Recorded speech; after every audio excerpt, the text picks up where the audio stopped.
लेकिन कबीर की दादी माँ की शर्त थी कि कबीर की शादी हमारे परिवार की लड़की से होने के बाद ही पापा को कबीर से मदद मिल सकती थी और दादी माँ की शर्त के हिसाब से शादी भी तय हो गई।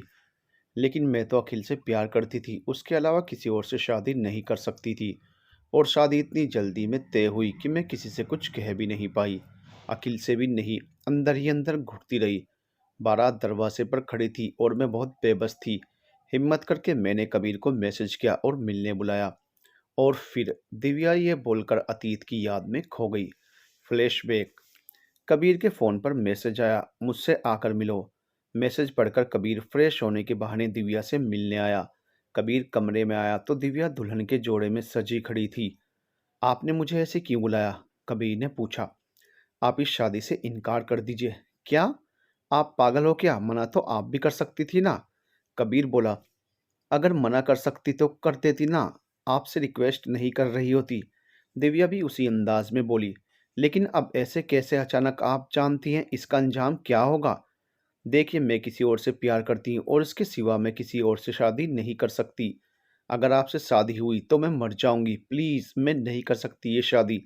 अगर आप मना नहीं करेंगे तो मेरे सामने मरने के अलावा और कोई रास्ता नहीं है। दिव्या ने कहा और नींद की गोलियों की बोतल खोलकर उसे खाने जा रही थी कि कबीर ने हाथ मारकर बोतल नीचे गिरा दी। क्या कर रही हैं आप? पागल हो गई हैं क्या? कबीर गुस्से से बोला। तो और मैं क्या करूं? मरने के अलावा और कोई रास्ता नहीं है मेरे पास। और आपको क्या लगता है आपके मरने के बाद सब ठीक हो जाएगा? नहीं, उल्टा आपके पापा की और बदनामी होगी। ये सोचा है आपने? किस किस को जवाब देंगे वो, और क्या जवाब देंगे? कबीर ने गुस्से से कहा तो दिव्या की नजरें नीची हो गई। आई एम सॉरी, लेकिन मैं क्या करूं? दिव्या रोते हुए बोली। मैं बाहर जाकर अभी शादी से इनकार कर देता हूँ, कबीर ने कहा और बाहर जाने लगा। कारण क्या बताएंगे अगर किसी ने पूछा तो? कबीर से सवाल करे ऐसा कोई नहीं, मैं जो कह देता हूँ फिर उस पर कोई सवाल नहीं उठाता, आप निश्चिंत रहें। कबीर अकड़कर बोला। लेकिन आपकी दादी? हाँ, उन्हें समझाना मुश्किल है, लेकिन जो होगा फेस कर लूँगा। लेकिन मैं ऐसे किसी लड़की से शादी नहीं करना चाहता जो किसी से पहले प्यार करती हो। मैं दो प्यार करने वालों को अलग नहीं करना चाहता, कबीर ने कहा और बाहर चला गया। दिव्या आंखों में आंसू लिए वहीं बैठ गई। बाहर आकर कबीर ने शादी के लिए इनकार कर दिया। सबके लाख पूछने के बाद भी उसने किसी को कारण नहीं बताया। तब अरोरा जी ने कबीर के सामने माही से शादी का प्रस्ताव रखा, क्योंकि अनुपमा जी की शादी की शर्त भी पूरी करनी थी। दूसरी बात, अरोरा जी की इज्जत का भी सवाल था, वरना अगर बारात दरवाजे से लौट जाती तो उनकी बड़ी बदनामी होती, मीडिया में बहुत नाम उछलता, तो जिस बिजनेस और इज्जत की खातिर वो ये सब कर रहे थे सब मिट्टी में मिल जाता। बहुत मनाने के बाद आखिर कबीर ने माही से शादी कर ली। Flashback and. दिव्या ने सारी बात बताकर एक गहरी सांस ली। उसकी आंखों में आंसू थे और वो भीगी आंखों से कबीर की तरफ देख रही थी। कबीर हौले से मुस्कुरा दिया। उसने माही की ओर देखा तो वह भी उसे अपनी भरी नजरों से देख रही थी। माही का मन एक बार फिर आत्मग्लानि से भर गया। कितना गलत समझा उसने कबीर को। फिर से एक बार वो कबीर को गलत समझ बैठी, और इस बार तो हद ही हो गई, अपनी बहन को भी शक के घेरे में ले लिया। वो तो अच्छा हुआ कि उसके मुंह से कुछ निकला नहीं, लेकिन अंदर ही अंदर उसका दिल उसे कचोट रहा था। हाय, कैसा नृत्य करने जा रही थी मैं अपने ही पति और बहन को गलत समझकर। वो अपराध बहुत तले दबी जा रही थी और एकटक कबीर को ही देख रही थी। कबीर के मन में शादी वाले दिन की यादें कौंध गई। कबीर ने माही से 1 साल के कॉन्ट्रैक्ट पेपर साइन करवा कर ही शादी की थी। उसने सोचा था अगर इस 1 साल में दोनों की नहीं निभी या फिर माही ही कबीर के साथ ना रहना चाहे तो उसके लिए ही आसान रहेगा इस तरह की शादी से आज़ाद होना, क्योंकि माही भी ये शादी ज़बरदस्ती मजबूरी में कर रही थी।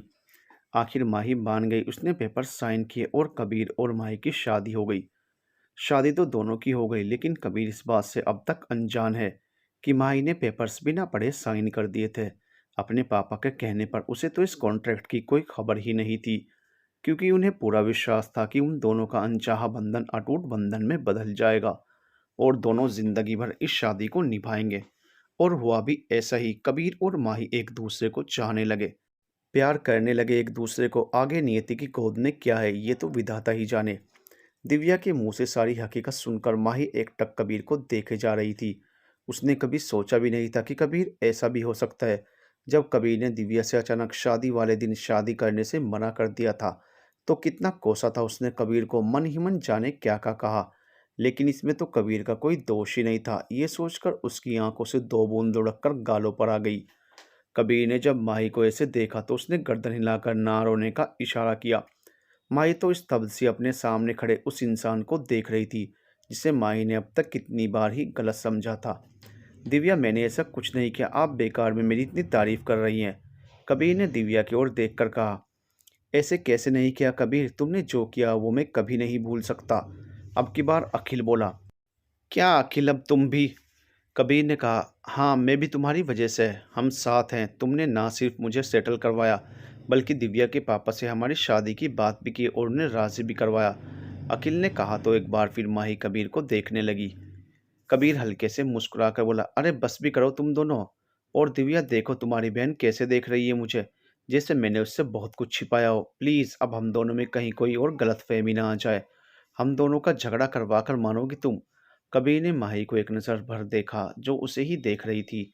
नहीं, तुमने तो मेरे कहने से छिपाया कबीर, मैं माही को बताती हूँ सब कुछ, शुरू से लेकर अब तक का सारा सच। दिव्या ने कहा और माही का हाथ पकड़कर उसे अपने पास बहुत प्यार से बैठाया। ओके, तुम दोनों बहनें बात करो, मैं घर जा रहा हूँ। दादी माँ और भाभी माँ से भी मिलना है और एक चक्कर ऑफिस का भी लगा लूँ। ये बोलकर कबीर ने अखिल से हाथ मिलाया और वहाँ से चला गया। लेकिन माही अब भी दरवाजे की ओर देख रही थी। उसके दिलो दिमाग में तो उथल पुथल मची हुई थी। माही क्या सोच रही है? तो तब से चुप है, मुझसे नाराज है क्या? दिव्या ने उसका चेहरा अपनी ओर करते हुए कहा। दी, आपको मुझे ये सब पहले ही बताने देना चाहिए था। मैं कितना गलत समझ रही थी इन्हें अब तक। माही एक गहरी सांस लेकर बोली। क्या मतलब? दिव्या ने माही पर गहरी निगाह डाली तो माही ने खुद को संभाला और कहा, शादी से इनकार करने का दोषी मैं इन्हें ही समझ रही थी अब तक। माही बड़ी आसानी से मन की बात छिपा गई। अब वो कैसे कहती कि उसके मन में तो अपनी बहन और पति को लेकर क्या क्या विचार चल रहे थे। माही तो अब तक उस बात को लेकर बैठी है, लेकिन जब तुझे पता चलेगा ना कि कबीर ने हमारे लिए क्या क्या किया है तो तेरा सिर उसके सामने सजदे में झुक जाएगा। दिव्या थोड़ी भावुक हो गई। दी, अब पहेलियां ना बुझाओ, माही ने कहा।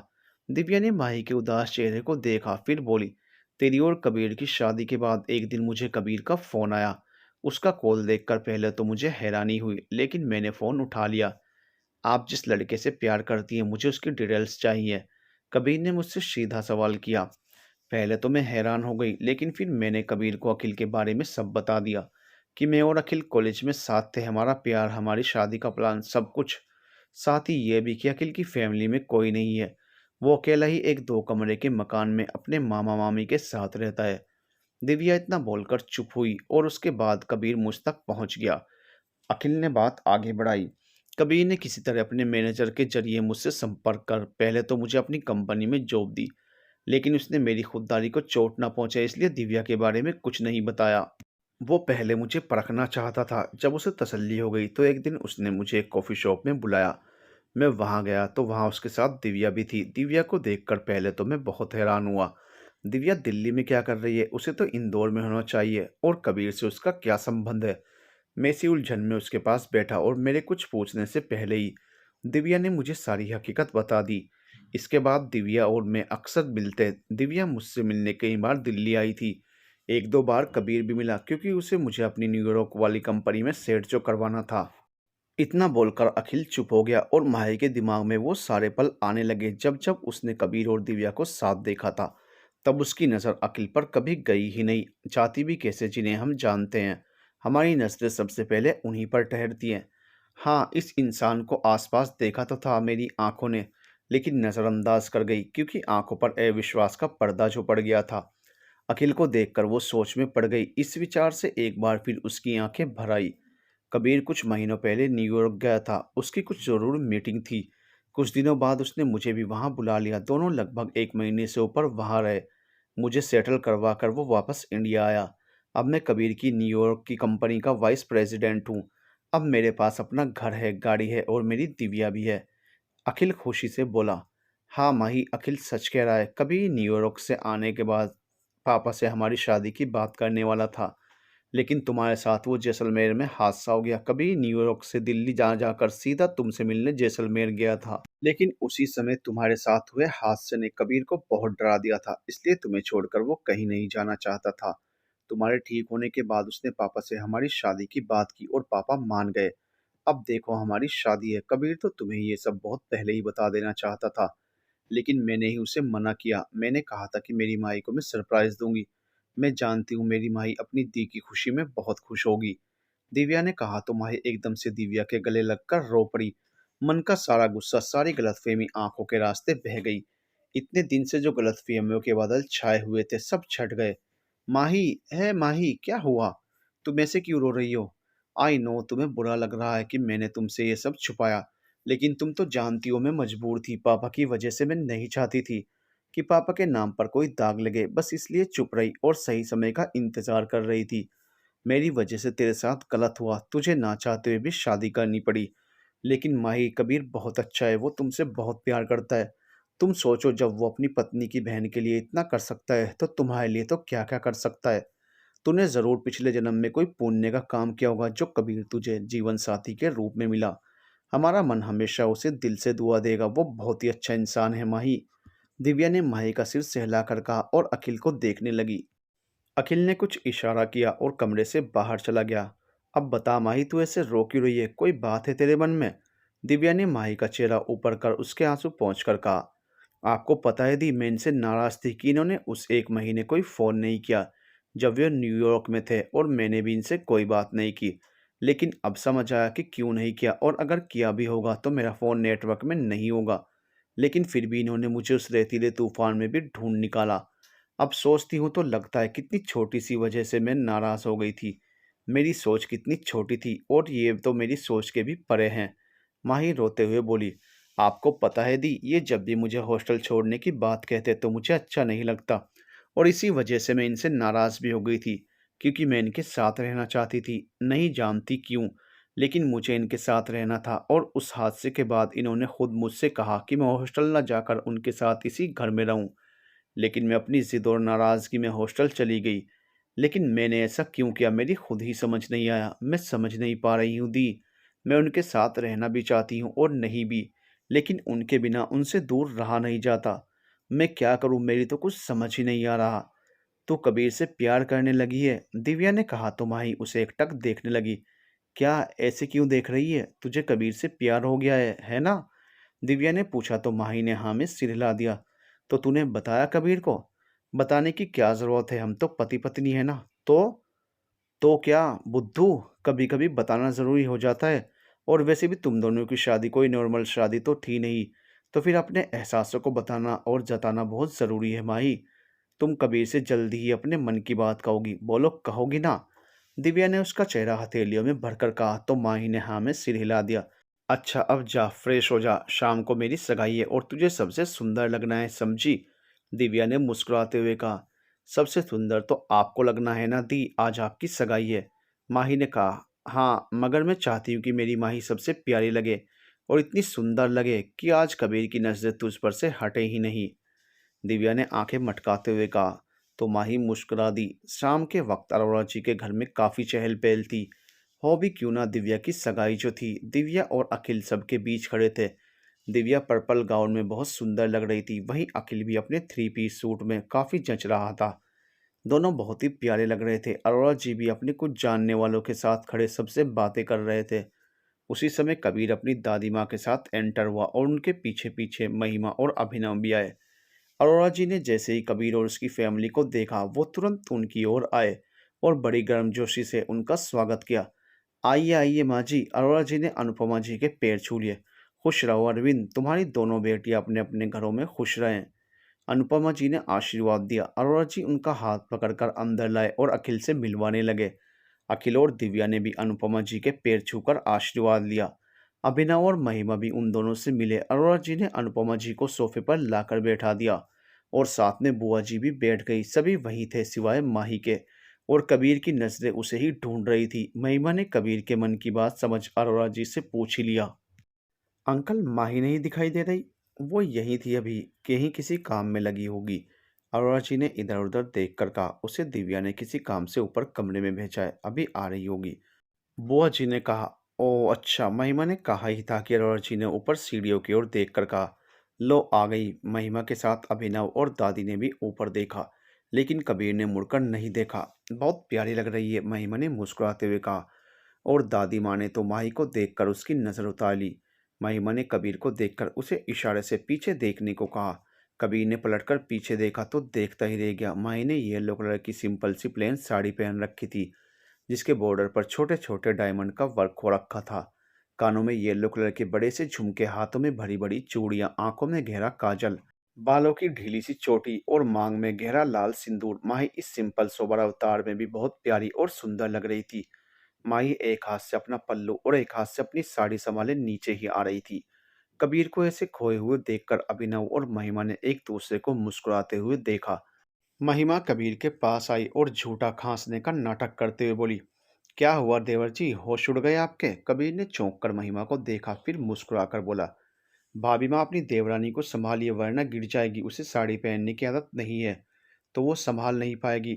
आपको बड़ा पता है देवर जी, महिमा बोली। उसी ने बताया था मुझे जब उसने शादी के बाद पहली बार साड़ी पहनी थी। जब बताया था उस वक्त को बीते हुए बहुत वक्त बीत गया है।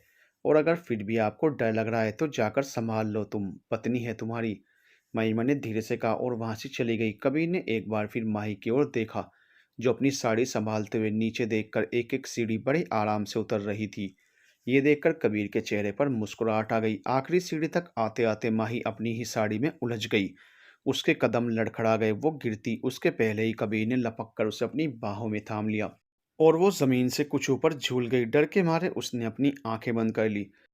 जब माही को एहसास हुआ कि किसी ने उसे थाम लिया तो उसने आहिस्ता आहिस्ता अपनी आंखें खोली और कबीर को देखकर उसके चेहरे पर मुस्कुराहट खिल गई और वो बहुत प्यार से कबीर को देखने लगी। उसके लिए वक्त जैसे वहीं थम गया। वो एकटक कबीर को देखने लगी। कबीर ने उसकी आंखों में देखकर आहिस्ता से कहा, जब पता है साड़ी संभलती नहीं है तुमसे तो क्यों पहनी? आपके लिए, आपको मैं साड़ी में अच्छी लगती हूँ ना, आपको पसंद है इसलिए पहनी। माही ने उसकी आंखों में देखकर बहुत प्यार से जवाब दिया तो कबीर सकपका गया। उसने अपने आसपास देखा, सभी उन दोनों को ही देख रहे थे। अगर तुम्हारा मन हो तो तुम मुझे छोड़ सकती हो। वो क्या है ना कि इस समय हमारे आसपास और भी लोग हैं। कबीर ने इशारा किया और ये सुनकर माही अपने होश में आई और अपने चारों तरफ देखकर तुरंत कबीर से अलग हुई। सबको देखकर वो झेम गई। वो सकुचाती हुई दादी माँ के पास आई। दादी माँ, ये बोलकर उसने उनके पैर छुए। खुश रहो, बहुत प्यारी लग रही हो, दादी माँ ने कहा। उसके बाद वो महिमा के पास आई तो महिमा ने उसे अपने गले से लगा लिया और उसके कान में धीरे से बोली, कबीर के होश उड़ा दिए तुमने। माही मुस्कुरा कर रह गई। महिमा से अलग होकर वो अभिनव के पास गई तो अभिनव ने उसके सिर पर हाथ रख दिया। माही वहां से अपने पापा के पास आकर खड़ी हो गई।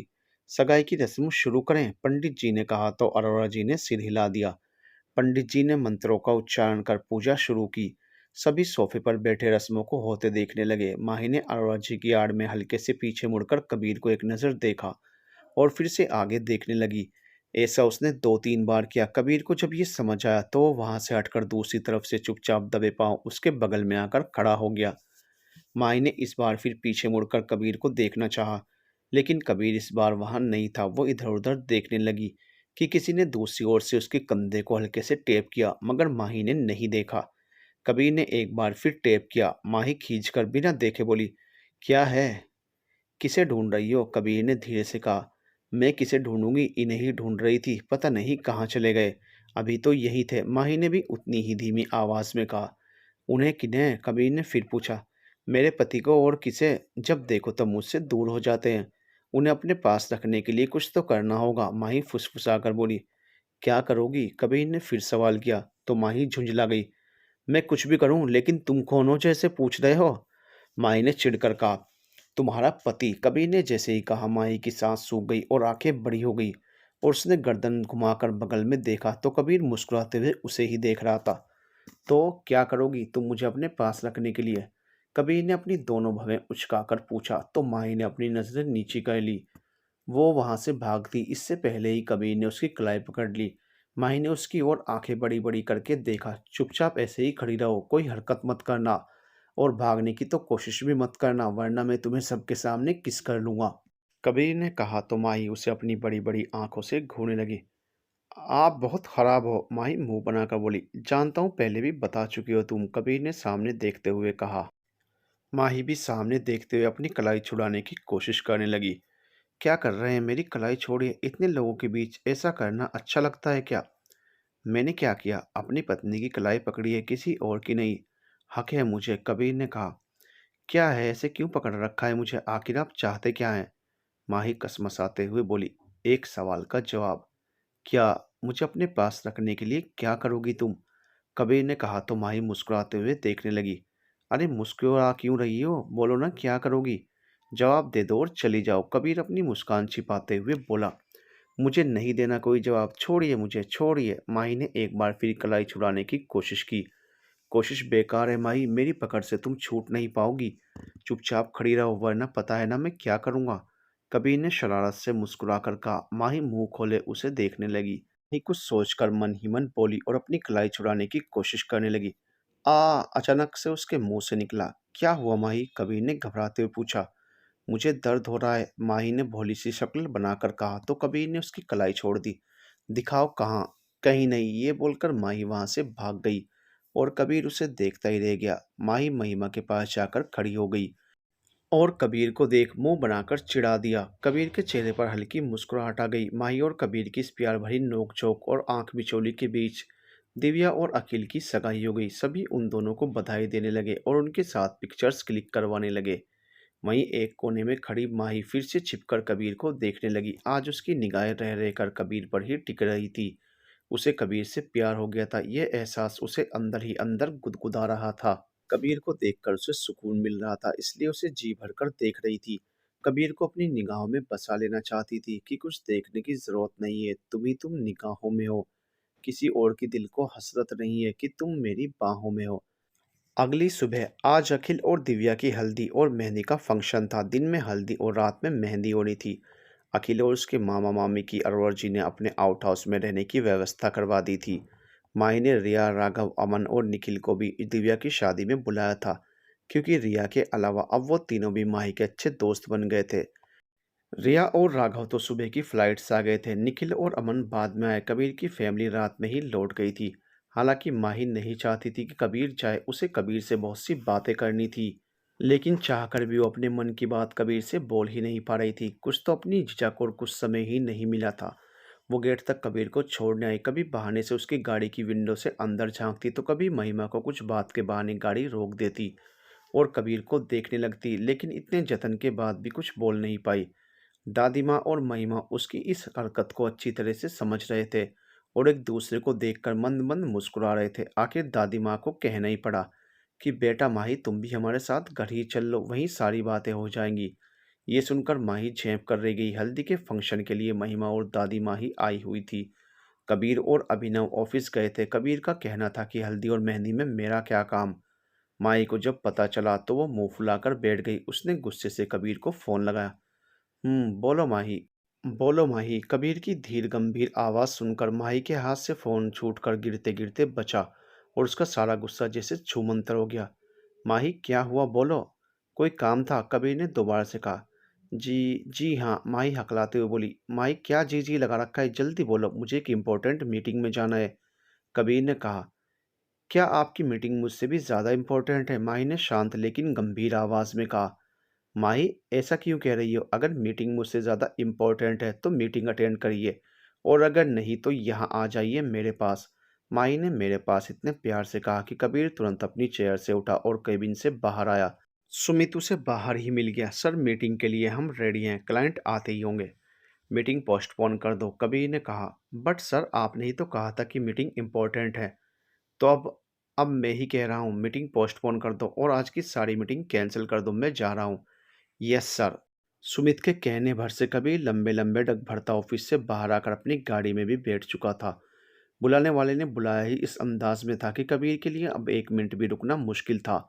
माही ने उसे जिस शिद्दत और कशिश से बुलाया था, कबीर तो एक पल भी देरी नहीं करना चाह रहा था। कुछ ही देर में वो माही के घर पहुंचा। अखिल और दिव्या को हल्दी लग चुकी थी। अब बाकी लोग हल्दी की होली खेल रहे थे। रिया, राघव, अमन और निखिल भी अपने में लगे हुए थे। कबीर को देखकर रिया उसके पास आई। हाय जीजू, कैसे हैं आप? रिया ने हाथ बढ़ाकर कहा। जीजू? कबीर ने अपनी एक आईब्रो ऊपर कर कहा। अरे, आप मेरी माही के पति हैं तो हुए ना आप मेरे जीजू। अब क्या बार बार आपको मिस्टर राजपूत बुलाऊं? अच्छा नहीं लगता, रिया मुंह बनाकर बोली। ओके, कबीर ने भी उसी तरह जवाब दिया। तब तक राघव भी वहां आ गया। हेलो मिस्टर राजपूत, राघव ने कहा। राघव को देखकर उसने मुस्कुराकर उसका अभिवादन किया और अंदर जाने लगा। जीजू, आप माही से मिलने जा रहे हैं? रिया ने कहा तो कबीर के कदम रुक गए। उसने पलटकर रिया को देखा। हाँ, क्यों? कबीर ने कहा। नहीं, कुछ नहीं, जाइए। जाइए, वो आपका ही इंतजार कर रही है, रिया ने आंखें मटकाते हुए कहा। मतलब? कबीर ने कुछ शक जताते हुए कहा। अरे कुछ नहीं, वो कब से आपका अपने कमरे में वेट कर रही है। आप जाइए, रिया ने कहा और वहां से चली गई। कबीर रिया की कई बातें सोचने लगा कि उसकी नज़र दादी माँ और महिमा पर पड़ी। महिमा उसे ही देख रही थी। कबीर, तुम यहाँ? महिमा बोली। जी भाभी माँ, मुझे माही ने बुलाया है। कबीर ने सही सही बता दिया। ओहो, माही ने बुलाया है और हमने बुलाया तो नहीं आए। कहा ऑफिस में इम्पोर्टेंट मीटिंग है। महिमा मुस्कुराते हुए बोली। भाभी माँ, मैं जा रहा हूँ। अच्छा दादी माँ, आपसे मिलता हूँ कुछ देर में, कबीर ने कहा और जाने लगा। हाँ हाँ, हमसे बाद में ही मिलना, अभी तो कोई और तेरा इंतजार कर रही है, दादी माँ ने चुटकी लेते हुए कहा। दादी माँ, आप भी? कबीर हैरानी से बोला। जा बेटा, मैं तो ऐसे ही, बस जरा जा, हो सकता है कोई ज़रूरी काम हो। दादी माँ ने उसके गाल को छूकर कहा तो कबीर उनके हाथ चूमते हुए बोला। मैं अभी आया दादी माँ, ये बोलकर कबीर आगे बढ़ गया। देवरानी जी आने देंगी तब ना आओगे देवर जी? पीछे से महिमा ने एक बार फिर फुलझड़ी छोड़ी और खिलखिला उठी। कबीर उन्हें घूरते हुए अंदर चला गया। क्यों छेड़ती हैं उसे महिमा? दादी माँ ने मुस्कुराते हुए कहा। उसके चेहरे पर मुस्कुराहट अच्छी लगती है दादी माँ, बस इसलिए। महिमा ने कहा। हाँ, ये तो सही बात है, दादी माँ ने सिर हिला दिया। कबीर माही के कमरे के बाहर खड़ा नोक कर रहा था, लेकिन अंदर से कोई आवाज़ नहीं आ रही थी। माही, माही, उसने आवाज़ लगाकर दरवाजे को हल्का छुआ तो हल्के धक्के से दरवाज़ा खुल गया। वो कमरे के अंदर आया। माही, कहाँ हो? क्यों बुलाया मुझे ऐसे? कबीर ने फिर से आवाज़ लगाई। कबीर थोड़ा और अंदर आया। उसने चारों तरफ नजरें घुमाकर देखा। कोई नहीं था। कहाँ गई ये लड़की? मुझे बुलाकर खुद गायब है। कबीर बड़बड़ाया। माही देखो, अगर तुम सामने नहीं आई तो मैं वापस चला जाऊंगा। फिर तुम फोन करके भी बुलाओगी तब भी नहीं आऊंगा, कबीर ने झुंझलाहट से कहा। उसी समय किसी ने पीछे से आकर उसके गालों पर हल्दी मल दी। माही, कबीर ने चौंक कर उसकी कलाई पकड़कर उसे सामने ले आया। माही मुस्कुराते हुए उसे देखने लगी। आपको कैसे पता कि मैं ही हूँ? माही ने पूछा। और किसी में इतनी हिम्मत नहीं कि वो कबीर राजपूत के इतने करीब आए। मैंने ये अधिकार सिर्फ तुम्हें दिया है, कबीर ने उसकी आंखों में देखकर कहा। अच्छा, माही ने भी उसकी आंखों में देखकर कहा।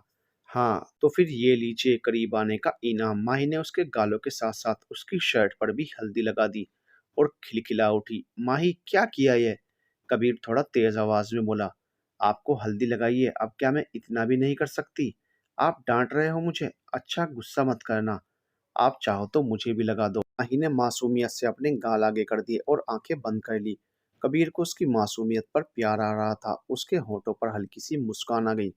सजा तो मिलेगी तुम्हें, लेकिन ये नहीं, कबीर ने कहा और झुककर माही के दोनों गालों को बारी बारी से चूम लिया। माही ने कबीर की शर्ट पर अपनी मुठ्ठियां कस दी। इस एहसास में माही का रोम रोम भीग गया। कबीर ने टेबल पर पड़े बाउल से हल्दी ली और उसके गालों से होते हुए उसकी गर्दन पर भी हल्दी लगा दी। माही ने नजरें उठाकर कबीर को देखा, फिर से शर्म से नजरें झुका ली। कबीर ने थोड़ी सी हल्दी उसके पेट से होते हुए कमर पर भी लगाई और उसकी खुली पीठ पर भी मल दी। माही ने कसकर अपनी आंखें मींच ली और कबीर के कंधे पर अपनी पकड़ मजबूत कर ली। माही का रोम रोम कबीर के प्यार में सरोबोर था। जिस पर कबीर के प्यार की ये तो अभी पहली फुहार ही पड़ी थी, जिससे माही अंतस तक भीग चुकी थी। कबीर ने झुककर उसके कान में सरगोशी से कहा। माही, ये मेरा हक है, अब तुम रंग गई पूरी तरह मेरे रंग में। कबीर ने हल्के से उसका माथा चूम लिया। माही तुरंत उसके सीने से लग गई और कबीर ने भी उसे अपनी बाहों में भर लिया। कुछ देर दोनों यूं ही एक दूसरे की बाहों में ही रहे। माही, थोड़ी देर बाद कबीर ने कहा। जी, माही धीरे से बोली। कुछ पूछूं? जी, कुछ दिन से लग रहा है जैसे तुम मुझसे किसी बात को लेकर नाराज हो। कोई बात है तुम्हारे मन में जो तुम मुझसे कहना चाहती हो लेकिन कह नहीं पा रही हो। लेकिन कल से ऐसा लग रहा है कि जैसे तुम बदल गई हो। तुम्हारी आंखों में अपने लिए बदले हुए से एहसास देख रहा हूँ। कुछ तो बदला है, बोलो ना माही, तुम मुझसे किस बात पर नाराज थी? कोई बात थी तुम्हारे मन में? ये सुनकर माही ने तुरंत कबीर की ओर देखा। क्या हुआ, ऐसे क्यों देख रही हो? मैं सही कह रहा हूँ ना? कबीर ने उसकी आंखों में देखकर कहा। जी, मैं आपसे नाराज थी, लेकिन उससे भी ज्यादा खुद से। एक तो आप मुझे अपने साथ नहीं रख रहे थे, हर समय हॉस्टल भेज देते थे। फिर आपने एकदम से मुझे फोन करना भी बंद कर दिया था। आपको पता है कितना मिस किया मैंने आपको? जब कैंप गई थी तब भी उस सुनसान रेगिस्तान में रेत के टीले पर बैठ घंटों याद किया है आपको। यही सोचती कि क्या गलती हो गई जो आप मुझसे बात नहीं कर रहे। माही ने कहा, लेकिन माही तुम्हें तो मेरे कॉल आंसर करना बंद कर दिए थे। मैंने कितनी बार कॉल की तुम्हें लेकिन तुम मेरा फ़ोन ही नहीं उठाती थी। फिर मैंने सोचा कि तुम बिज़ी होगी स्टडी में, इसके बाद मैं अपने काम में बिज़ी हो गया। मुझे न्यूयॉर्क जाना पड़ा, वहाँ से भी मैंने तुम्हें कॉल किया लेकिन तुम शायद कैंप में थी, वहाँ नेटवर्क ना होने की वजह से तुम्हारा फ़ोन नहीं लग पा रहा था। तुम्हें पता है न्यूयॉर्क से मैं सीधा जैसलमेर ही आया था तुमसे मिलने। देखा है तुम्हें मेरी याद में आंसू बहाते, लेकिन चाहकर भी तुमसे नहीं मिल पाया। जानती हूँ मैं, आप वहाँ आए थे मुझसे मिलने, माही ने कहा तो कबीर उसे हैरानी से देखने लगा। दी ने मुझे सब कुछ बता दिया है, सब कुछ। आपने उनके लिए क्या क्या किया वो सब भी। माही अपनी भरी नजरों से देखते हुए बोली, मैंने ऐसा कुछ खास नहीं किया, बस दो प्यार करने वालों को मिलाया और उसके लिए मुझसे जो बन पड़ा मैंने किया। आप जानते हैं आपकी खासियत क्या है? माही ने कहा तो कबीर ने उसे सवालिया भाव से देखा। आप उन चंद लोगों में से हो जो किसी का भला करके भी उसका क्रेडिट लेना नहीं चाहते। प्लीज माई, मैंने कोई महान काम नहीं किया है और ये तो मैंने किसी गैर के लिए नहीं अपनों के लिए किया है। दिव्या तुम्हारी बहन है और तुम मेरी पत्नी। एक बात पूछो आपसे, पूछो आपने ये सब सिर्फ इसलिए किया क्योंकि मैं आपकी पत्नी हूँ या और भी कोई वजह है? मतलब?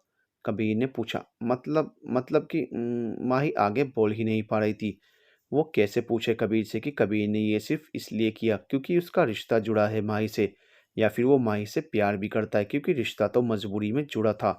इस बात से कोई अनजान नहीं है। उसकी झिझक को समझकर कबीर खुद ही बोल पड़ा, माही पहले क्या हुआ था और अब क्या हो रहा है इस बात से परे मैं तुम्हें बस इतना बताना चाहता हूँ कि मैंने तुम्हें खोकर पाया है। जब उस रेतीले तूफान में तुम्हें रेत के नीचे दबा पाया तो जान निकल गई थी, मेरी आंखों के आगे अंधेरा छा गया था।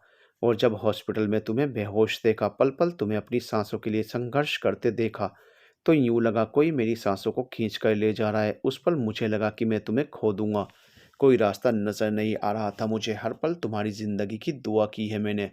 तुम्हें खो देने के डर ने मुझे अच्छी तरह ये बता दिया कि तुम मेरे लिए क्या हो। मुझे लगा भगवान मुझे सजा दे रहे हैं इस बात की कि मैंने तुम्हें ना चाहते हुए भी खुद से दूर रखा, जिसमें तुम्हारी मर्जी शामिल नहीं थी।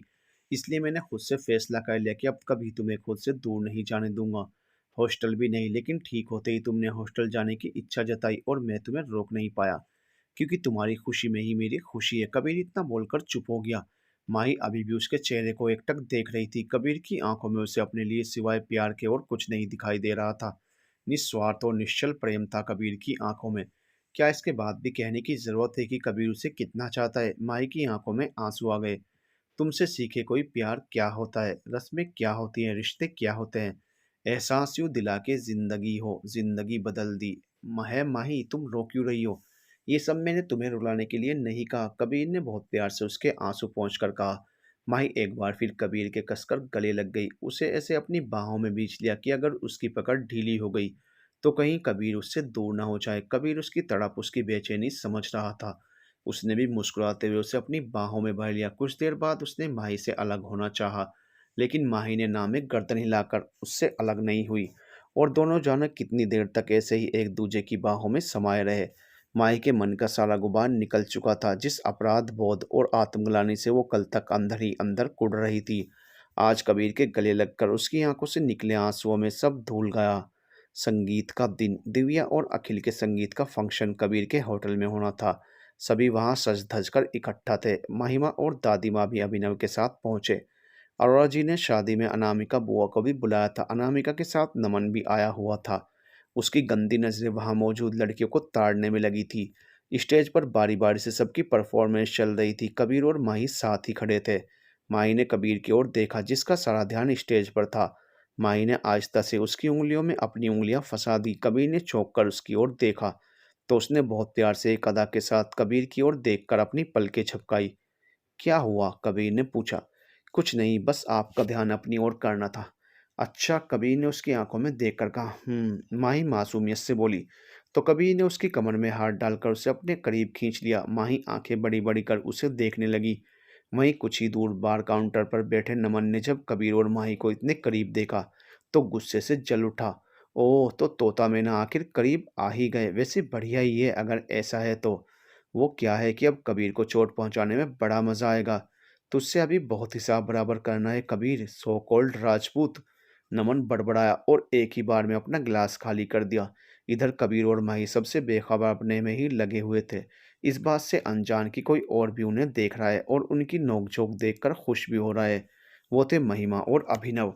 क्या आप भी वही देख रहे हैं जो मैं देख रही हूँ? मुझे क्या पता तुम क्या देख रही हो, लेकिन मैं जो देख रहा हूँ उसे देखकर मुझे बड़ा मज़ा आ रहा है। अभिनव ने माही और कबीर की ओर देखकर कहा। महिमा ने जब ये सुना तो गर्दन घुमाकर बगल में खड़े अभिनव को देखा और उसकी नज़रों का पीछा करते हुए बोली, मैं भी वही देख रही हूँ जो इस समय आप देख रहे हैं और इंजॉय कर रहे हैं। अभिनव ने तुरंत हैरानी से महिमा को देखा तो उसने हाँ में गर्दन हिलाकर कबीर और माही की ओर इशारा किया। तो अभिनव ने मुस्कुराते हुए महिमा को साइड से हक कर लिया। चलो अच्छा है, अब कबीर की लाइफ में भी ठहराव आ जाएगा, अभिनव ने कहा। हाँ, दोनों कितने प्यारे लग रहे हैं ना अब। बस दोनों हमेशा ऐसे ही साथ रहें और किसी की बुरी नज़र न लगे इन्हें। महिमा भावुक हो गई। उसकी आंखें भर आई। महिमा, अब ये आंसू किस लिए? अभिनव बोला। ये तो खुशी के आंसू हैं, महिमा मुस्कुराते हुए बोली। तुम औरतें भी ना हर ओकेज़न पर आंसू लाना ज़रूरी है क्या तुम्हारी आंखों में? अभिनव ने कहा और महिमा के कंधे पर एक बाँह रखकर उसे अपने करीब समेट लिया। कबीर ने जब माही की कमर में हाथ डालकर उसे अपने करीब कर लिया तो माही सिहर उठी। उसने चौंक कर कबीर की ओर देखा। क्या हुआ? कबीर ने अनजान बनते हुए पूछा। आपको क्या हुआ? छोड़िए मुझे, माही उसका हाथ अपनी कमर से छुड़ाते हुए बोली। अरे ऐसे कैसे अपनी पत्नी को खुद से दूर क्यों जाने दूँ? मेरा पूरा ध्यान उसी पर तो है। ओहो! मैं जान गई आपका ध्यान सिर्फ़ मुझ पर। अब छोड़िए मुझे, किसी ने देख लिया तो क्या सोचेगा? और क्या सोचेगा? यही सोचेगा कि कबीर राजपूत अपनी पत्नी के साथ रोमांस कर रहा है। आप माही उसे कुछ कहने के लिए अभी शब्द खोज ही रही थी कि कबीर ने उसके होठों पर उँगली रख दी।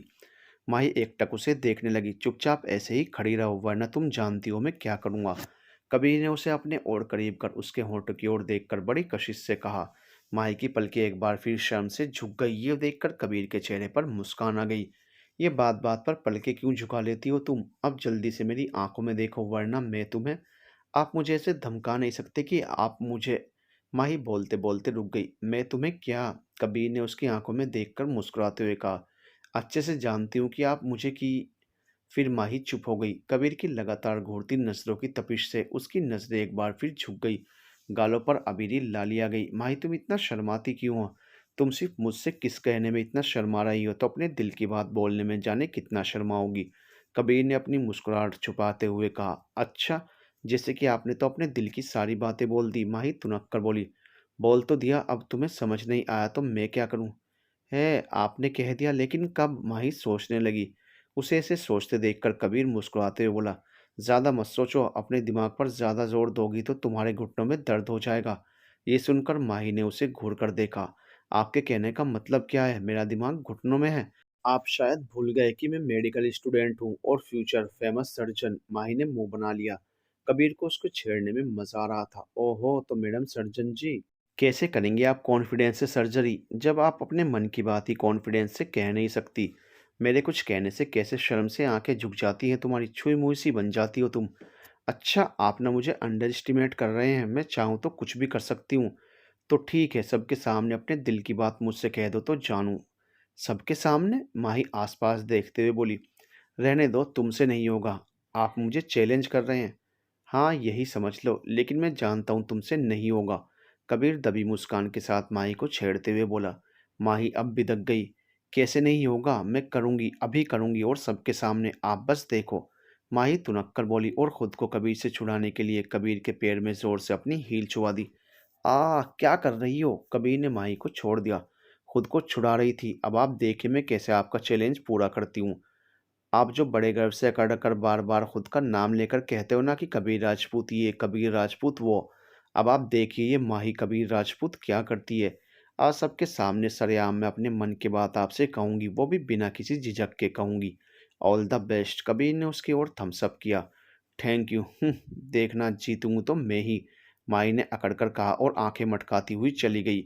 कबीर मुस्कुराते हुए उसे देखने लगा। तुम्हारे दिल की बात तो बहुत पहले ही समझ गया था माही, लेकिन अब देखना यह है कि कबीर राजपूत की वाइफ सबके सामने कैसे अपने दिल की बात कबीर राजपूत से बोलती है। वैसे भी मिसेज माही कबीर राजपूत का मेंटली और फिजिकली दोनों तरह से स्ट्रांग होना बहुत ज़रूरी है। कबीर ने खुद से ही कहा। क्या हुआ देवर जी, बड़े खुश लग रहे हो? देवरानी जी की हील की चुभन इतनी मीठी थी क्या? महिमा ने कबीर के बगल आकर शरारत से कहा। भाभी माँ, आप हम दोनों पर नज़र रख रही हैं क्या? कबीर ने अपनी भौहें सिकोड़कर आंखें छोटी करते हुए महिमा को देखा। अब तुम दोनों ऐसे सबके सामने खुले में रोमांस करोगे तो नजरें तो अपने आप चली ही जाएंगी देवर जी। महिमा ने मुंह बना लिया। भाभी माँ, आप भैया के पास जाइए ना प्लीज, देखिए अकेले खड़े हैं वहाँ। कबीर ने अभिनव की ओर इशारा किया। अरे उनके पास तो मैं चली जाऊंगी, पहले ये बताओ कि तुमने क्या कह दिया जो वो ऐसे तुम्हें घायल कर यहाँ से चली गई। महिमा फिर शरारत से बोली। आप यहीं रुकिए, आपको अपने बात पता चल जाएगा। आपकी प्यारी देवरानी कुछ ऐसा करने जा रही है जो उसके स्वभाव के बिल्कुल अपोजिट है। अच्छा, लेकिन क्या? महिमा ने पूछा। कबीर कुछ कह नहीं जा रहा था कि सारी लाइट्स ऑफ हो गई और एक स्पॉटलाइट स्टेज पर पड़ी, जहां माही हाथों में गिटार लिए बैठी थी। माही? महिमा ने कहा तो कबीर ने भी स्टेज की ओर देखा। माही उसे ही देख रही थी। उसने गिटार ट्यून की और धुन छेड़ कबीर की आंखों में देखकर गाने लगी। कसम की कसम है कसम से, हमको प्यार है सिर्फ तुमसे। गाने के बोल सुनकर कबीर मुस्कुराते हुए माही को देखने लगा। माही ने उसे देखकर अपनी भवें उचकाकर हल्के से एक आंख दबा दी। कबीर ने आंखें बड़ी कर हैरानी से माही को देखा, फिर उसकी इस प्यारी सी शरारत पर मुस्कुरा उठा। महिमा भी ये देखकर मंद मंद मुस्कुराने लगी। कसम की कसम है कसम से, हमको प्यार है सिर्फ तुमसे। अब ये प्यार ना होगा फिर हमसे। कबीर बड़े स्टाइल से पॉकेट में अपने हाथ डाले माही को देख रहा था। वहीं माही की नजरें भी लगातार उसी पर ही बनी हुई थी।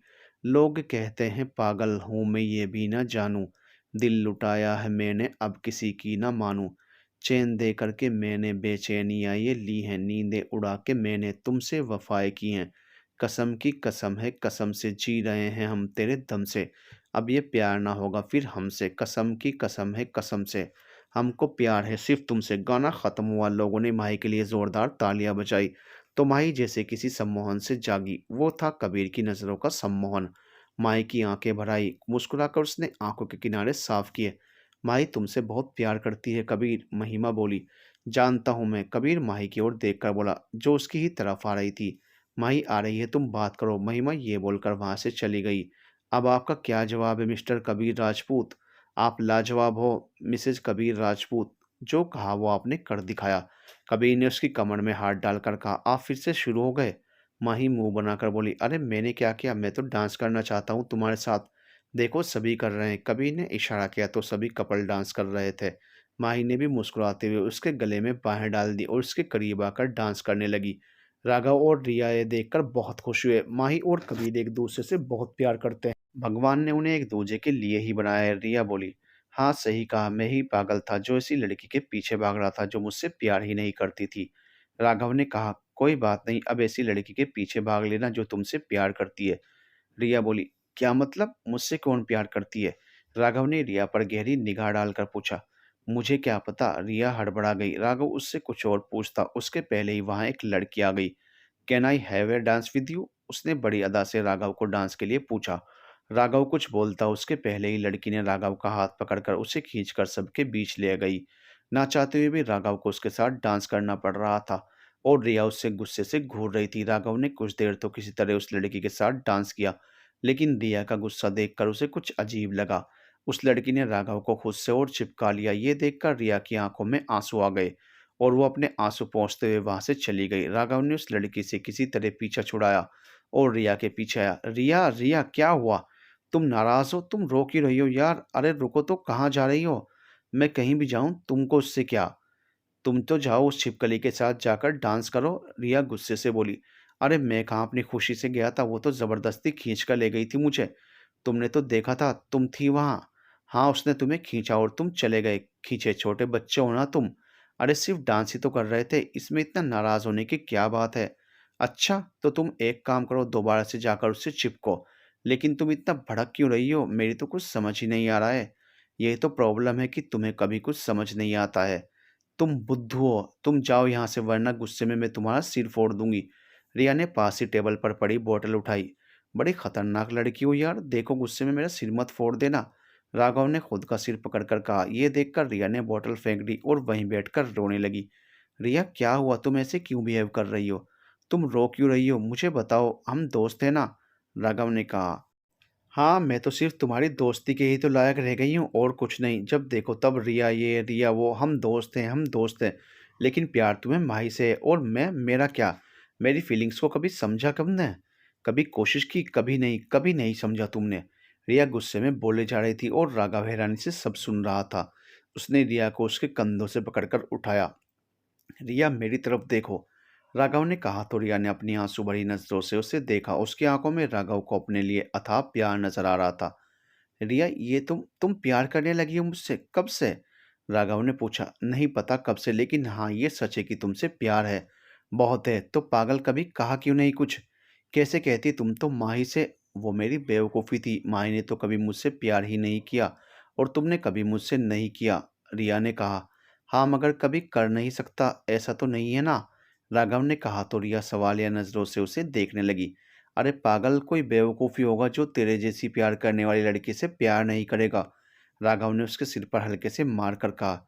मतलब तुम भी मुझसे? हाँ, तुम्हारे साथ इतने दिनों से रहते रहते पसंद करने लगा हूँ तुम्हें। प्यार है या नहीं अभी श्योर नहीं हूँ, लेकिन हो जाएगा, इसकी गारंटी दे सकता हूँ। मुझे मेरा प्यार नहीं मिला तो क्या हुआ, लेकिन तुम्हें तुम्हारा प्यार तो दे सकता हूँ। राघव ने रिया का चेहरा हथेलियों में भरकर उसके आंसू पोंछ कर कहा।